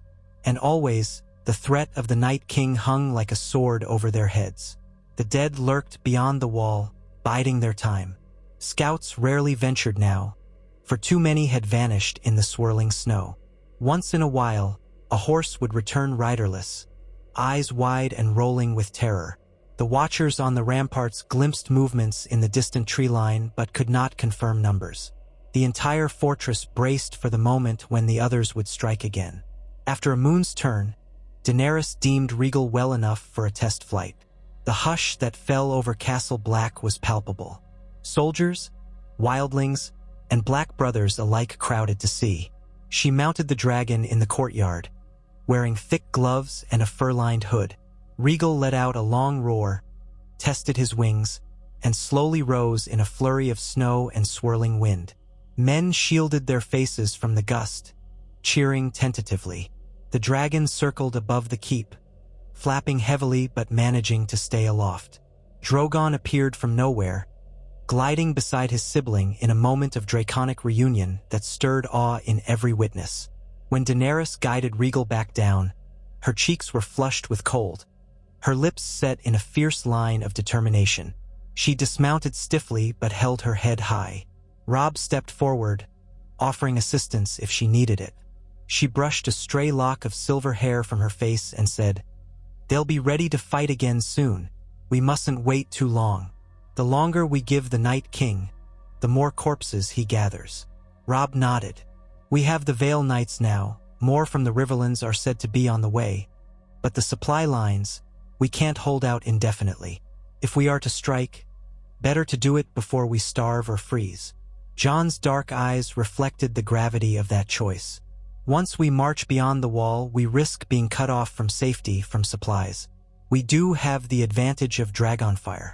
If used strategically, perhaps we can thin their ranks. Daenerys lifted her chin. "We lure the Night King to a place of our choosing, one where we can bring all our forces to bear, and where he cannot easily retreat. Rhaegal and Drogon can strafe the Whites, and if the Night King shows himself, we go for him with everything we have." Tormund spat into the snow. "It's a mad plan, but all plans are mad when dealing with corpses that walk." Robb gazed up at the sky. Snow clouds churned in a perpetual swirl. He knew he was about to commit thousands of men to a final gamble in the land of endless winter. But what choice did they have? Wait behind the wall until the others grew so numerous that no fortress could stand, or march out and meet them, hoping to deliver a mortal blow? "We do it," he said, turning to Jon and Daenerys. "We plan every detail, we gather every man we can spare, and we ride north with the dragons leading us. One way or another, this will end." So they set about orchestrating the most ambitious campaign the North had ever known. Scouts identified a frozen plain beyond the wall where the terrain might favor them, wide and open, with minimal forest cover for Whites to ambush from. A ring of small hills could provide vantage points for archers. The plan was simple yet fraught with risk. Build a fortified camp in that plain, draw the Night King in with the presence of the dragons and the assembled host, and then strike. If at any point the battle turned, they would retreat south, using fire and the trenches they dig to slow pursuit. Preparations took more weeks, each day a flurry of training, collecting dragon glass, forging more weapons. Daenerys spent hours in uneasy flight with Rhaegal, ensuring the dragon's strength continued to improve. Drogon sometimes joined them, sometimes disappeared for days at a time, returning with half a carcass of some unfortunate bear or elk. The Vale Knights, the Night's Watch, the Free Folk, the Northern Lords, and a smattering of Riverlands levies drilled ceaselessly. If the Southern Kingdoms still squabbled among themselves, so be it. The North would make it stand. At last, in the biting cold of a dawn that barely broke the night, they marched. Thousands of men and women, a ragtag army with more banners than anyone could count, trudged through the gates of Castle Black onto the snow-laden expanse beyond. Robb led from the front, gray wind padding resolutely beside him, the Stark banner snapping in the wind. Jon rode near him, stoic in black armor that merged the wolf sigil of House Stark with the sworn duty of the Night's Watch. Tormund and the Free Folk formed the vanguard, adept at moving through icy terrain. Daenerys flew overhead on Regal, scanning the horizon, while Drogon soared high, a distant silhouette of power. The horns of Castle Black sounded behind them, a mournful farewell that echoed over the silent wastes. For days they pressed north, building fortifications as they went. The small band of scouts rode ahead, well armed with dragon glass, ensuring no surprise ambushes would catch them unawares. The gloom never seemed to lift. White skies bled into white plains, a colorless realm where the only sound was the crunch of boots on snow or the flap of banners. Food was rationed strictly. Some men fell ill from exposure, but the threat of what lay ahead kept them moving. Finally, they reached the designated plain, a broad stretch ringed by low hills. Snowdrifts swirled in the wind, but the land was open enough for the dragons to maneuver and for the main host to form ranks. Engineers began digging defensive ditches and erecting spike walls, using whatever wood they had. Men scoured the hills for vantage points, marking spots for archers and scorpions to be placed if time allowed. The entire camp bustled with nervous energy. No one knew exactly when the others would strike, but they felt it in the air, a creeping dread that pressed in from the north. Late one evening, after the last trench had been dug, Robb stood at the edge of the camp, gazing out at the empty whiteness. Gray wind pressed close to his leg, ears twitching. There was a hush so profound it bordered on the supernatural. He turned as Jon approached, cloak whipped by the wind. "It's coming soon," Robb murmured. Jon nodded. "You feel it too." They stood in silence, the memory of the last battle at the wall looming. This would be even more dangerous. No fortress behind them, no easy route to safety, only the desperate hope that they could outmaneuver the Night King and end him. A sudden cry went up from the watchers on a nearby hill. Robb and Jon hurried over, climbing the rough slope until they could see beyond. There, in the last light of dusk, black shapes moved in the distance. Many shapes. An army. The watchers, trembling, pointed. The dead had come. "Sound the horns," someone shouted. Drums began to thunder in the camp below, men and women scrambling to battle stations. Torches flared along the trenches. Archers mounted the hilltops while cavalry ready behind the lines. Daenerys, alerted by the commotion, soared overhead with Drogon and Regal, the pair of dragons circling as if to confirm the approach of the undead. Robb drew his sword, swallowing the lump of fear in his throat. This was it. Jon stood beside him, longclaw in hand.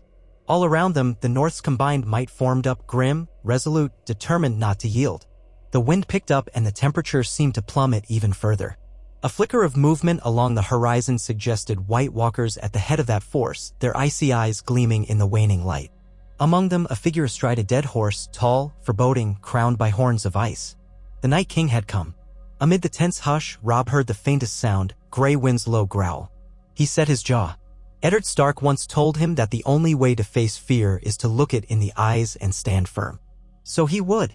He would stand with Jon, with Daenerys, with every living soul who refused to kneel to death. Jon inhaled sharply. "For the living," he murmured. Robb echoed, "For the living." Then the horns thundered. Drums pounded. The hush shattered into a roar of war cries as the dead surged forward. Overhead, dragons roared back, flames licking the twilight sky.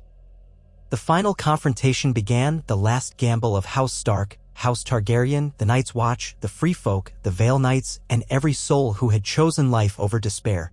As the armies clashed, Robb's thoughts flicked to the crypts of Winterfell, to the proud memory of his father and all those Starks who had come before. "We will not falter," he vowed. "We will fight until our hearts stop beating. We will not kneel before the night." His sword caught the first wight that lunged up the slope, severing its head in a spray of blackened gore. All around him rose the tumult of battle, screams, steel, dragonfire.